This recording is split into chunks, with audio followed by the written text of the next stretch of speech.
लीजिए सुनिए सूर्यकांत त्रिपाठी निराला के लिखे उपन्यास काले कारनामे का भाग 6 मेरी यानी समीर गोस्वामी की आवाज में। राम सिंह के पास कोई आदमी न था। वो मील भर के फासले के गांव राजपुर पैदल चले गए। आले की कड़ी खत्म होने के बाद उनका जी डरा कि कहीं नीचा न देख जाना पड़े। घर में कह गए थे कि अखाड़ा नहीं लगेगा। गांव में पूछने पर मालूम हुआ मनराखन तीतर को दीमक चुगवा रहे हैं। पूछते पूछते वो बागों के उस पार वाले किनारे की बाड़ियों में मिलते हुए दीमक के ठिकाने पर गए। मनराखन से बातचीत हुई। जमींदार की आदत जैसी मनराखन बंदगी सलाम के बाद खामोश रहा। राम सिंह ने ठकुराई चाल से प्रश्न किया, कहो मनोहर के क्या हाल हैं? मनराखन ने खानदानी मित्रता के नाते जवाब दिया, वो तो गुंडा जान पड़ता है। राम सिंह, हमको कुछ खास बातें मनोहर की बतला दो। मनराखन, उस्ताद, हमारा ऐसे ही आदमियों से काम रहता है। टेढ़ी लकड़ी ही हम सीधा किया करते हैं। राज हम और कुछ नहीं देते, क्योंकि गांव के भले मानुस हैं। टेढ़े पड़े, घुमाए फिराए गए, फिर सीधे हो गए। जमींदार की ये रोज की कवायद है। राम सिंह, हम इसलिए भी आए थे कि तुम्हारा राज है, तो चले चलो, बुला लो। अभी गया ना होगा, हम तुमको तुम्हारा राज दे दें। फिर किसी दूसरे जरिए हमारे यहां आवेंगे तो ये बात सबूत काफी है कि तुम्हारी मार्फत वो आए थे। मनराखन ने समझने की कोशिश की, क्योंकि दोपहर में मनोहर ने उससे कहा था, गांव के बाहर का राज हमारे रिश्तेदारों का है। राम सिंह के आने का कारण भी उसकी समझ में आ गया कि वहां के जमींदारों में खटपट हो गई है। वो खामोश रहा। राम सिंह को उससे कुछ झिझक हुई। कहा, व्यवहार वो जो न छूटे, दांव वो जो वक्त पर काम दे। इतने दिनों से हम उसको लड़ा रहे हैं, इसके लिए भरोसा तुम्हारा था।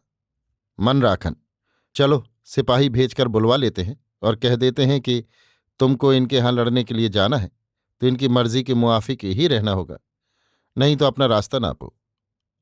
मेड़ के किनारे उकड़ू बैठे तीतर चराते हुए मनराखन ने पिंजड़े में तीतर को ले लिया और झूमता हुआ गांव को चला, साथ में राम सिंह। मनराखन के दरवाजे बैठक जमी। अभी सूरज डूबा न था। सिपाही को हेच खाया समझकर मनराखन ने एक किसान को बुला लाने के लिए भेजा। तब तक व्यवहार की इधर उधर की बातें होती रहीं, जो कोरी बातें हैं। किसान ने लौटकर खबर दी, मनोहर घर में नहीं है। राम सिंह चलने को हुए। कहा, जमींदार का मामला है, भाई पीठ बचाए रहना। हमारी पीठ लगी तो तुम्हारी भी लगी। मनराखन ने बढ़ावा देकर कहा, इस मामले में उस्ताद को छूने वाला कोई नहीं। कोई ऊंची नीची बात गुजरी तो साले को बंधवा कर भिजवा दूंगा, खातिर जमा रहे। राम सिंह को प्रबोध हुआ। कहा, अब सूर्य अस्त होने को है, चलना चाहिए। बड़ा बुरा हाल हो रहा है। और इसी बात को लेकर बैठे ठाले एक बला गले लगी। मनराखन ने फिर ढांढस बंधाया, एक चड्ढी गठवाते हैं बहुत जल्द। जब उन्होंने हमारा राज नहीं माना तो हमारा अपमान कर चुके। ये है कि अब आगे से होशियार रहना चाहिए कि इस आदमी की पैठ न हो। मेहमानदारी बढ़ाने की गरज से मनराखन ने एक पासी को बुलाया और गांव के किनारे तक छोड़ाने की आज्ञा दी। राम सिंह ने इसको राजसी सम्मान समझा। उनको ये न मालूम था कि ये पासी बदमाश है। सीना ताने चले गए। ठंडाई छानकर यमुना 2-3 और आदमियों के साथ उसी सीधे जंगल में गए। निबट चुके थे कि राम सिंह को बागों के भीतर से एक आदमी के साथ आते हुए देखा। पास के गांव का पासी, उसको सभी पहचानते थे। लोगों को देखकर पासी वहीं खड़ा हो गया। राम सिंह से दबंग गले से कहा, अब चले जाओ ठाकुर। लोगों ने ये भी सुना। राम सिंह अपने रास्ते चले गए। घर पहुंचकर दरवाजा बंद कर लिया और लड़कों को समझा दिया कि कोई आवे तो कह दें कि अखाड़ा ना लगेगा। अभी आप सुन रहे थे सूर्यकांत त्रिपाठी निराला के लिखे उपन्यास काले कारनामे का भाग 6 मेरी यानी समीर गोस्वामी की आवाज में।